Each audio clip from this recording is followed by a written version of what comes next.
भारतीय जनता पक्षाबद्दल नेहमी एक वाक्य बोललं जातं ते हे की भाजप शत्रू पक्ष म्हणून खतरनाक आहेच, पण मित्र म्हणून देखील सोपा पक्ष नाही. त्याचं कारण जर बघितलं तर असं दिसतं की भाजपने आजपर्यंत आपल्या शत्रू पक्षाला समोरून फोडलं, तर मित्र पक्षाला आपण कसे रसातळाला गेलो हे कधीच लक्षात देखील येऊ दिलं नाही. पंजाबमधील अकाली शिरोमणी दल असेल, ओरिसामधील बिजू जनता दल हा नवीन पटनायक यांचा पक्ष असेल, किंवा मग बिहारमधील रामविलास पासवान यांचा लोक जनशक्ती पार्टी असेल, आणि त्यानंतर महाराष्ट्रातील शिवसेना, राष्ट्रवादी असेल, हे सगळे मित्रपक्ष भाजपने जवळ घेऊन संपवलेत किंवा संपवण्याच्या मार्गावर आणलेत. जगातला सर्वात मोठा पक्ष म्हणून भाजपला गिनीज बुक रेकॉर्डमध्ये एक रेकॉर्ड करायचा असेल किंवा संपूर्ण भारतावर त्यांना राज्य करायचं असेल, त्यांच्या निवडणूक रणनीतीचं कौतुकच करायला पाहिजे. पण इथे विषय भाजपच्या कौतुकाचा नाहीये, तर महाराष्ट्रातील जे पक्ष संपत चालले आहेत त्यांच्याबद्दल आज आपण बोलणार आहोत.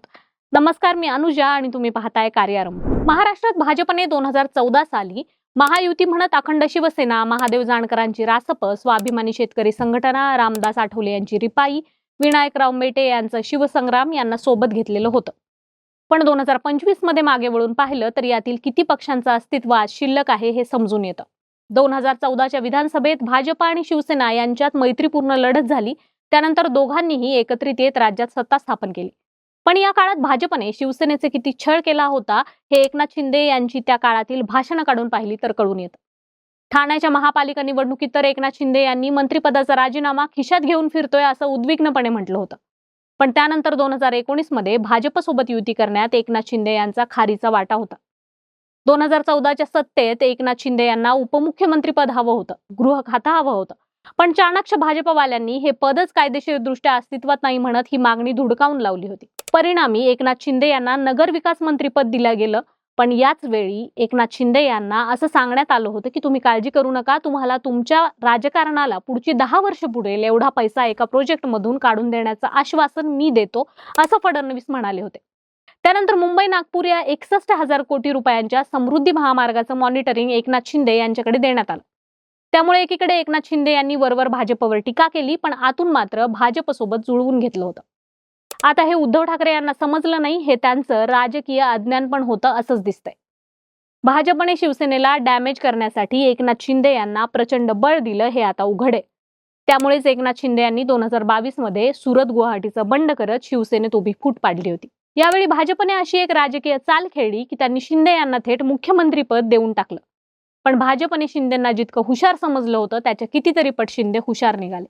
त्यामुळे अजूनपर्यंत भाजपला शिंदेंची सेना साईड करता आलेली नाही. सरकारमध्ये शिंदेंचं महत्व वाढू लागल्याचं पाहून भाजपने राष्ट्रवादी काँग्रेस या आतून मैत्रीवाल्या आणि बाहेरून शत्रू आल्या पक्षात देखील उभी फूट पाडल्याचं दिसतंय. पक्षाचे नेते अजित पवार यांनाच आपल्या बाजूला घेत मोठा डाव त्यांनी टाकलाय. आता विधानसभा निवडणूक होऊन 1 वर्षाचा कालावधी लोटलाय. अजित पवारांचा पक्ष ना फुले शाहू आंबेडकरांचा ठेवलाय ना कुठल्या एका विचाराचा. त्यांच्या विचारांचा भाजपने पार कचरा करून टाकलाय. राज्यात सत्तेत सोबत आणि स्थानिक स्वराज्य संस्थांमध्ये विरोधात. त्यामुळे लोक प्रश्न भाजपला विचारत नसून ते राष्ट्रवादीला विचारत आहेत. आता राष्ट्रवादीला भाजप सोबत घेत नसल्याने काय करावं या विचारात अजित पवार होते, परंतु भाजपनेच त्यांना शरद पवार यांच्या सोबत जाण्याची सूचना केली. त्यानुसार आता अजित पवार आणि शरद पवार यांच्या पक्षाची युती होतीये.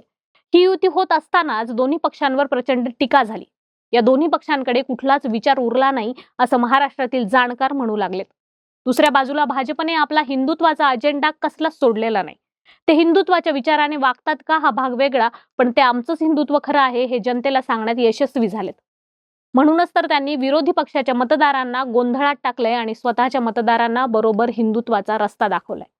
आता प्रश्न निर्माण होतो, अजूनही शिवसेना, राष्ट्रवादी संपलेत कुठं? बरोबर आहे, पण आज जे चित्र महाराष्ट्रात दिसतंय त्याची ही पेरणी आहे.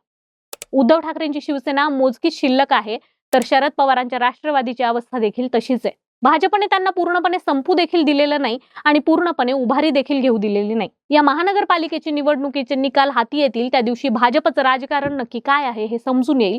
कारण सध्या तरी भाजपचं लक्ष एकनाथ शिंदेंच्या शिवसेनेकडे आणि अजित पवारांच्या राष्ट्रवादीकडे. ते केव्हाही हा प्लॅन अंमलात आणू शकतात असं चित्र आहे. बाकी तुम्हाला काय वाटतं ते आम्हाला कमेंट्स करून नक्की सांगा. कार्यारंभवर नवीन असाल तर सबस्क्राईब करायला विसरू नका. कार्यारंभ डिजिटल या फेसबुक आणि इन्स्टा पेजला फॉलो करा. धन्यवाद.